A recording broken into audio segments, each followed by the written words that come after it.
لیکن مسلمانوں کو غیرت کب آئے، حمیت کب آئے؟ وہ قرآن کو اصلی قرآن نہیں مانتے۔ آج ایسے لنگ دڑنگ فقیر ہجڑے قسم کے اسمبلی کے اندر بیٹھے ہوئے قرآن کے خلاف احکامات بنا رہے ہیں، قرآن کے خلاف قانون سازی ہو رہی ہے۔ بھئی آپ دنیا دار ہو، دنیا کے حساب سے باتیں کرو، تمہارا کام نہیں ہے قرآن سمجھنا، تمہارا کام نہیں ہے 90 احکامات کو سمجھنا اور اس پر ہیرا پھیری کرنا۔ ہیومن ملک بینک کے نام سے قانون بنایا ہے اور اس قانون کے اندر کیا ہے؟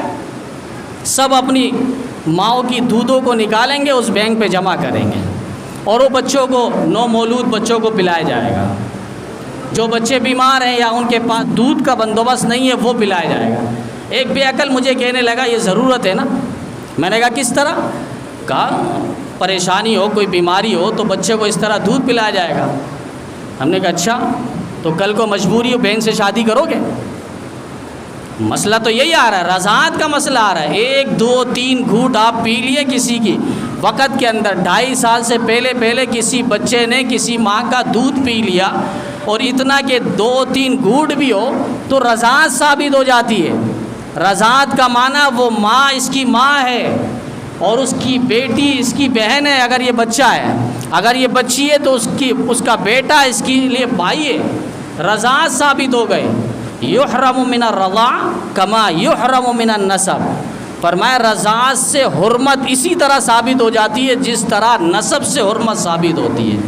میرا بھائی ہے، میری بہن ہے، یہ نسب ہے، اور ایک رضاعت ہے، کسی عورت کا دودھ پیا تو رضاعت ثابت ہو جاتی ہے، لیکن اس کے لیے عمر کا ایک قید متعین ہے اور 2.5 سال کا ذکر ہے۔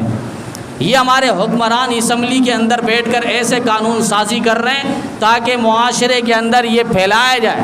اب جو بچے یہ دودھ پئیں گے کل کو اسی گاؤں کے اندر، اسی شہر کے اندر، اسی بستی کے اندر پھر ان کا کسی وقت نکاح ہو جائے، اب آپ مجھے بتائیں وہ بہن بھائی نہیں ہے؟ حضرت شیخ الاسلام مفتی تقی صاحب نے اس کے حرمت کا فتویٰ دیا ہے اور مجموع الفقہ الاسلامی سعودیہ کے علماء نے بھی اس پر فتویٰ دیا ہے، یہ حرام ہے۔ یہ ہمارا ایک حق ہے، ہم ممبر پر ہو، 4 دیواری پر ہو، اپنے ماتحتوں میں بیٹھے ہوئے ہوں، ان پہ ہم یہ بات چلائیں۔ ہماری غیرت ایمانی تو اس قدر ہو نا تاکہ اللہ ہم سے پوچھے نہ کل قیامت کے دن۔ قیامت قرآن کے خلاف احکامات بن رہے تھے، تمہارا علم جوش کیوں نہیں مار رہا تھا؟ تمہارا عمر اس وقت جوش کیوں نہیں مار رہا تھا؟ تم اس وقت لب کیوں نہیں کھول رہے تھے؟ ڈر رہے تھے حکمرانوں سے؟ اتنا ہم بول سکے۔ باقی ہمیں پتہ ہے قرآن کے خلاف جو بھی احکام، جو بھی حکم، جو بھی قانون بنا ہے وہ 1 ہفتے سے زیادہ چلا نہیں ہے، 1 ہفتہ بھی زیادہ ہے، 1 دن بھی نہیں چل سکے گا۔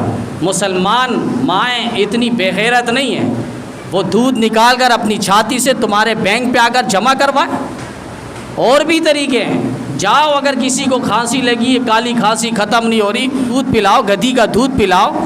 اگر کسی کو گلا خراب ہوا ہے، وہاں ڈاکٹر کہتا ہے اس کو شراب پلاؤ، تو حتی الامکان علماء اس کی گنجائش اور اجازت دیتے ہیں بامر مجبوری۔ اللہ خود قرآن پہ کہتا ہے اگر ایسے جگہ میں چلے گئے جہاں تمہارے پاس کھانے پینے کو کچھ نہیں ہے اور قریب المرغ ہو، مرنے کے قریب ہو، سامنے اگر جانور خنزیر کھڑا ہے اسے کھا لو کاٹ کر، اتنا کھاؤ کہ تمہارا بھوک پیاس ختم ہو جائے۔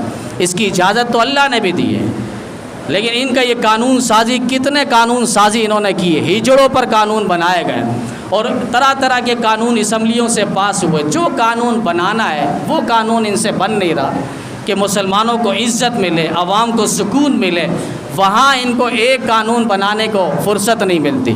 اور یہاں قانون کب بنتا ہے اور اسمبلی میں کب سائن ہوتا ہے، الامان والحفیظ پتہ ہی نہیں۔